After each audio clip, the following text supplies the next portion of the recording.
গ্রীষ্ম বর্ষা বিনীতি ভরসা। হ্যাঁ, বিনীত শপিং সিটি। নমস্কার, আপনারা দেখছেন হুগলি আপডেট। আপনাদের সঙ্গে আমি উষা। আসছি খবরে। অসুস্থ চুঁচুড়ার বিধায়ক অসিত মজুমদারের সঙ্গে সৌজন্য সাক্ষাৎকার করলেন কংগ্রেস প্রার্থী মইনুল হক। আসন্ন বিধানসভা নির্বাচনের প্রচার যখন চলছে, ঠিক তখনই চুঁচুড়ার বিধায়ক তথা তৃণমূল নেতা অসিত মজুমদার গুরুতর অসুস্থ হন। গতকাল ওনাকে চুঁচুড়া এক বেসরকারি হাসপাতালে ভর্তি করা হয়। আজ সুস্থ থাকায় ওনাকে ছুটি দেয়া হয়। এই খবর পেয়ে চুঁচুড়ার বিধানসভা কেন্দ্রের কংগ্রেস প্রার্থী মইনুল হক প্রথমে নার্সিংহোমে দেখতে যান। তারপর ছুটি দেওয়ার কথা শুনে অসিতবাবুর বাড়ি যান মইনুল হক। বাড়িতে সৌজন্য সাক্ষাৎ করেন। তারপর বেরিয়ে মইনুল বাবু এক সাক্ষাৎকারে জানান, কি তাই নয়, গতকাল রাত্রি 10টায় খবর পাওয়া মাত্র মিডল্যান্ড নার্সিংহোমে গিয়েছিলাম, কিন্তু ডাক্তারদের নিষেধের কারণে আমি সেখানে ঢুকিনি। ডাক্তারদের অনুরোধ আমি মেনে নিই। কিন্তু সামাজিক কর্তব্য বলে তো একটা বিষয় আছে। দীর্ঘদিন এক সময় একসাথে দল করেছি, 25-30 বছর একসাথে দল করেছি। আজকে প্রার্থী হয়েছি, উনি আলাদা দল, আমি আলাদা দল। অসুস্থতার সময় দলের কোনো বিষয় নয়, এটা সম্পূর্ণ সামাজিক এবং ব্যক্তিগত সহানুভূতির প্রশ্ন, পাশে দাঁড়ানোর প্রশ্ন। আমি ওনার সুস্থতা সার্বিকভাবে কামনা করছি। আর আমি সাক্ষাৎ করলাম, দেখা করলাম। একটা কথাই বললাম যে তুমি সারা জীবন লোককে গ্রিটিংস পাঠাচ্ছ, খবর পাঠাচ্ছ, দেখা হলে বলছো সুস্থ থাকুন, ভালো থাকুন, আর ভোটের মুখে লু লাগিয়ে এমন অসুস্থ হলে একটা রাজনৈতিক নেতা বা কর্মীর কাছে নির্বাচনটা তো একটা নেশা। তা সেইটা থেকে দূরে থাকতে হচ্ছে ডাক্তারদের পরামর্শে। এটা খুব দুঃখজনক বিষয়। আমি খুব দ্রুত আরোগ্য কামনা করছি এবং যে কদিন ভোটের কাজে যদি সময় নিয়োগ করতে পারেন তার নিজের দলের হয়ে সেটাও কামনা করছি। হুগলি থেকে চন্দনা দত্তের রিপোর্ট, হুগলি আপডেট। চুঁচুড়ার বিধানসভা তৃণমূল প্রার্থীর পোস্টার ছেঁড়া হচ্ছে, অভিযোগের তীর ভারতীয় জনতা পার্টির দিকে। আসন্ন বিধানসভা নির্বাচনে চুঁচুড়ার বিধানসভা কেন্দ্রের তৃণমূল প্রার্থী দেবাংশু ভট্টাচার্যের প্রচারের ফ্লেক্স ও পতাকা ছিঁড়ে ফেলার অভিযোগ উঠল বিজেপির বিরুদ্ধে। পালির মোড়, ব্যান্ডেল, ওলাইচণ্ডীতলার দিকে। সেই কারণে বিজেপিকে ধিক্কার জানিয়ে বাংলার হৃদয়ে সোশ্যাল মিডিয়ার রাজ্য সাধারণ সম্পাদক অভিষেক গুপ্তা বলেন, আসন্ন বিধানসভা নির্বাচন আর মাত্র হাতে গোনা কয়েকদিন বাকি, 10 থেকে 12 দিন। ঠিক তার আগেই হুগলি জেলার অন্তর্গত চুঁচুড়া বিধানসভার বিভিন্ন এলাকায় দেখা যাচ্ছে বিজেপি আশ্রিত দুষ্কৃতী বাহিনী রাতের অন্ধকারে নোংরা রাজনীতির খেলায় নেমেছে। তার মধ্যে বিশেষত হচ্ছে চুঁচুড়া পৌরসভার 3 নম্বর ওয়ার্ড, 4 নম্বর ওয়ার্ড, 5 নম্বর ওয়ার্ড, 12 নম্বর ওয়ার্ড, 11 নম্বর ওয়ার্ড সহ রবীন্দ্রনগর, কালীতলা, কোদালিয়া 1, কোদালিয়া 2, বিভিন্ন গ্রাম পঞ্চায়েত এলাকায় কোথাও পোস্টার ছিঁড়ে দিচ্ছে মমতা বন্দ্যোপাধ্যায়ের, কোথাও হোর্ডিং ব্লেড মেরে কেটে ভেঙে দিয়ে চলে যাচ্ছে। এছাড়াও আরও নোংরা বিভিন্ন খেলা শুরু করেছে।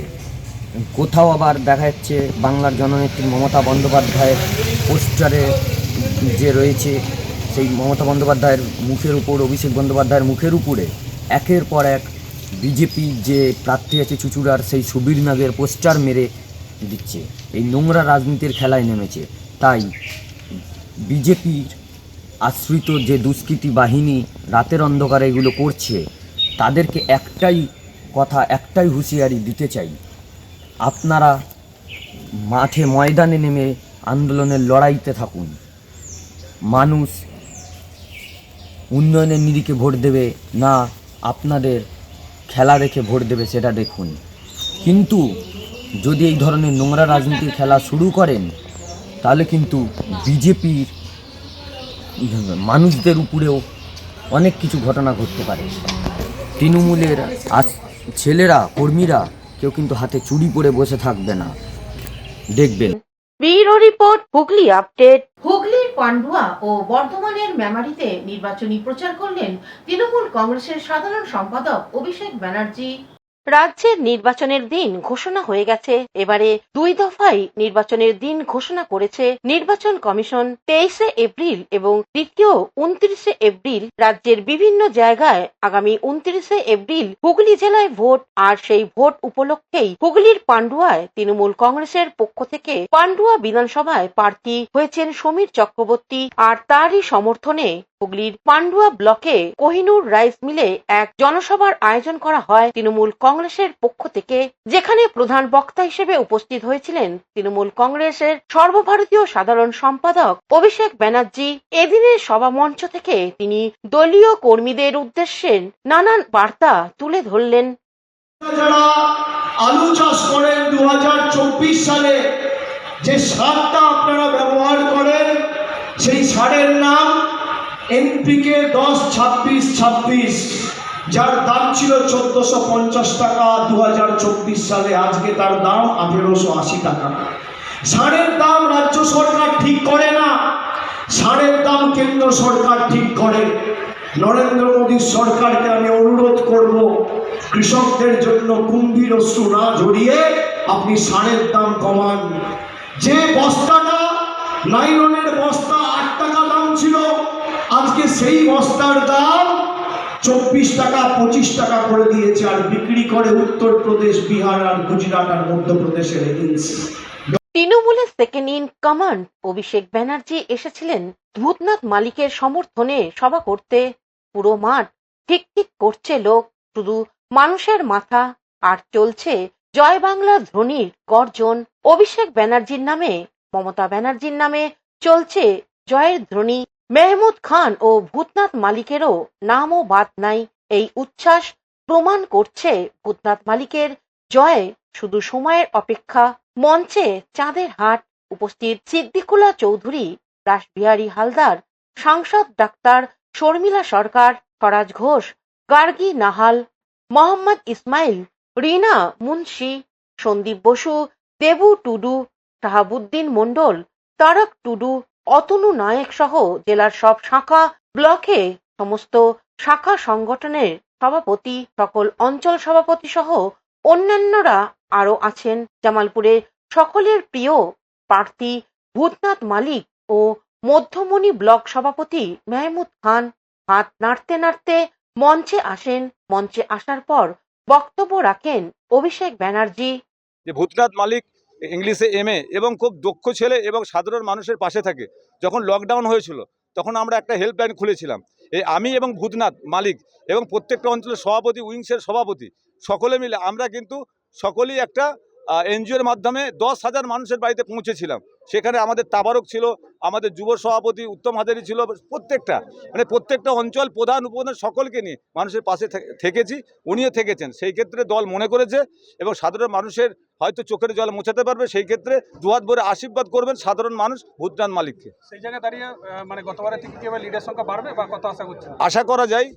SIR নিয়ে তো অনেক মানুষের নাম ডিলিট করে দিয়েছে, যেটা যাতে হেরে যায়, কিন্তু সেটা কিন্তু মানুষ হারার জায়গাটাই পশ্চিমবাংলায় চতুর্থবারের মতো মুখ্যমন্ত্রী মমতা বন্দ্যোপাধ্যায় হবেন এবং জামালপুর যেমন জিতবে এবং 16টা পূর্ব বর্ধমানে 16টা সিটই কিন্তু জিতবে।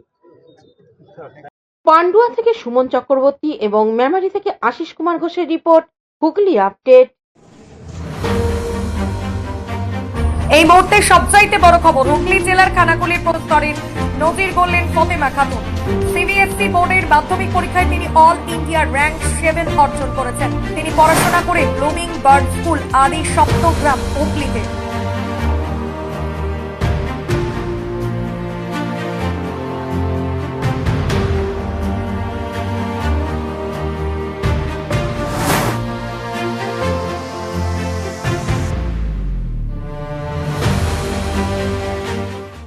এখন নিয়ে নেব বিজ্ঞাপন বিরতি। বিরতির পর ফিরে আসছি খবরে। রাত্রি 10টা পর্যন্ত আজই চলে আসুন জিম অ্যান্ড ফিটনেস সেন্টারে। আমাদের ঠিকানা যোগীপাড়া লেন, আখন বাজার, চুঁচুড়া, হুগলি। মোবাইলের যোগাযোগ 7980858461। Gym and fitness centre is a holistic weekend destination for friends and family and couples and offers magic to soothe your body, mind and soul.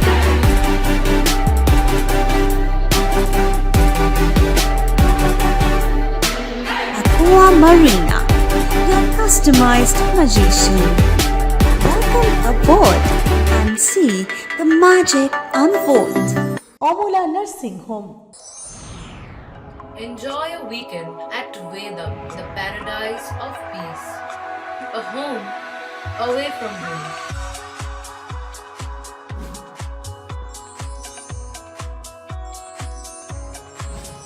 See yourself resonating with the nature. Vedam welcomes you to create your best memories. বিরতির পর ফিরে এলাম খবরে। বাজারের bag নিয়ে হুগলির চকবাজারে ভোটের প্রচার করলেন চুঁচুড়ার তৃণমূল প্রার্থী দেবাংশু ভট্টাচার্য। রবিবাসরীয় প্রচারে বের হলেন চুঁচুড়ার বিধানসভা কেন্দ্রের তৃণমূল প্রার্থী দেবাংশু ভট্টাচার্য। উনি হুগলির চকবাজারে প্রচার করার ফাঁকে বাজার করেন, তার সঙ্গে বাজারে কেনেন মাছ ও মাছের ডিম। হাত জোর করে সাধারণ মানুষের কাছে ভোট প্রার্থনা করেন দেবাংশু ভট্টাচার্য। উনি সংবাদ মাধ্যমকে এক সাক্ষাৎকারে জানান, করতে আসা আর কি, বাজারটাও দেখতে আসা, ঐতিহাসিক বাজার এখানকার, তো মানুষের সাথে জনসংযোগও হলো। প্লাস এইবার বর্ষাকালে এখন অবধি মাছের ডিম খাওয়া হয়নি, মাছের ডিম কেনার জন্য আসা, মাছের ডিমও নেওয়া হলো, জন্তু দ্বারা সব আছে, বাইশ দ্বারা আছে, সবাই আছে, তো মাছের ডিমও কেনাকাটি হলো, সবজি টবজিও কেনাকাটি হলো কিছু, এই আর কি। আগামী দিনের জন্য বাজারটাও কি চিনে রাখা হলো ঠিকঠাক? এখান থেকেই তো বাজার করতে হবে, ঠিক আছে, বাড়ি এখানে থাকা, এখানে বাজারঘাট সবই তো এখানকারই হবে। একটা রেসিপি বলছিলে কোথাও, একটা মাছের বড়া ডিম দিয়ে কিছু বড়া, ওইটা ভালো লাগে। ওই মাছের বড়াটা পেঁয়াজ দিয়ে প্রিপারেশন করে যে বড়াটা হয় মাছের ডিমের, অসাধারণ লাগে খেতে। মা খুব ভালো বানায় আমার। প্লাস হচ্ছে বড়ি, একটা বড়ি সেদ্ধ বলে একটা আইটেম হয়, বড়িটাকে সেদ্ধ করে তাতে কাঁচা পেঁয়াজ দিয়ে, নুন দিয়ে, কিছু মশলা টশলা দিয়ে, ভাত দিয়ে মেখে খাওয়ার মতো খুব ভালো আইটেম। এই সমস্ত জিনিসগুলোই আর কি। কারণ একজন একটু আগে এনে হিঙের বড়ি দিলেন, ঠিক আছে, চলে গেছে। ওই যে হিঙের বড়িটা দেখে বললাম, আমার বড়িও আমার খুব প্রিয়। হুগলি থেকে চন্দ্রনাথ দত্তের রিপোর্ট, হুগলি আপডেট। রবিবাসরীয় প্রচারে ব্যান্ডেল গুরুদুয়ারে জনসংযোগ করলেন চুঁচুড়ার বিজেপি প্রার্থী সুবীর নাগ। আজ রবিবাসরীয় প্রচারে বের হলেন চুঁচুড়ার বিধানসভার বিজেপি প্রার্থী সুবীর নাগ। বিভিন্ন এলাকায় জনসংযোগ ও প্রচারের মাঝে ব্যান্ডেল গুরুদুয়ারে যান সুবীর বাবু। শিখ ধর্মগুরু গুরু নানকের সমাধিতে শ্রদ্ধা জানান সুবীর বাবু এবং জনসংযোগ করেন সকলের সঙ্গে।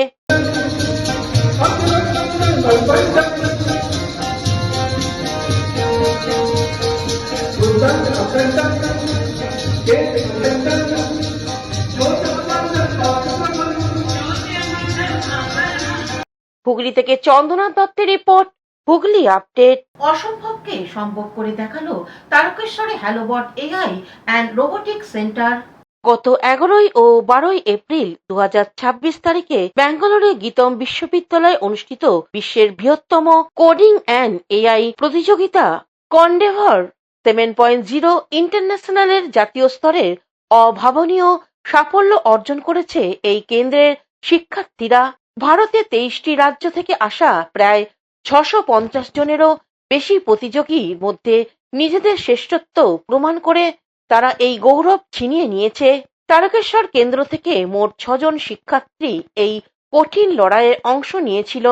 তাদের নিজস্ব উদ্ভাবনী প্রকল্প কোর রোবট রাজ্য স্তরে গণ্ডি পেরিয়ে জাতীয় স্তরে বিচারকদের তাক লাগিয়ে দিয়েছে। দলের কৃতি সদস্য অন্তরীপ চক্রবর্তী, পিয়ম পাত্র এবং রুদ্র সামন্তদের অসাধারণ পারফরম্যান্স তাদের পৌঁছে দিয়েছে সাফল্যের শিখরে। এছাড়াও স্বপ্নেন্দু বন্দ্যোপাধ্যায়, অরিজিৎ দাস এবং কৃতিকা জানান সক্রিয় অংশগ্রহণ ও মেধা আমাদের রাজ্যকে এক বিশেষ গৌরবের আসনে অধিষ্ঠিত করেছে, যা সমগ্র বাংলার জন্য এক গৌরবের মুহূর্ত। এই অসাধারণ সাফল্যের সুবাদে তারকেশ্বরে এই মেধাবী পড়ুয়ারা এবং আন্তর্জাতিক মঞ্চে ভারতের প্রতিনিধিত্ব করার ছাড়পত্র পেয়েছে। ইন্দোনেশিয়া জাকার্তায় আগামীতে অনুষ্ঠিত হতে চলেছে বিশ্ব পর্যায়ে মূল প্রতিযোগিতায় অংশ নিতে চলেছে তারা। ছোট মফস্বল শহরে সীমাবদ্ধতা কাটিয়ে বিশ্বমঞ্চে পৌঁছানোর এই সাফল্যে গর্বিত তারকেশ্বর তথা গোটা রাজ্য। অভূতপূর্ব এই ঘটনাটি স্থানীয় এলাকায় ব্যাপক আলোড়ন ফেলেছে। এই বিষয়ে শিক্ষক ও মেধাবী পড়ুয়ারা সাংবাদিকদের কি জানাচ্ছেন শুনবো। সেখানে গিয়ে রোবট নিয়ে একটা ফুটবল খেলা খেলেছি। সেই রোবোটিক্সটা আমাদের স্যারই শিখিয়েছে। আমরা এই ট্রফিটি অর্জন করেছি আমাদের স্যারের জন্যই।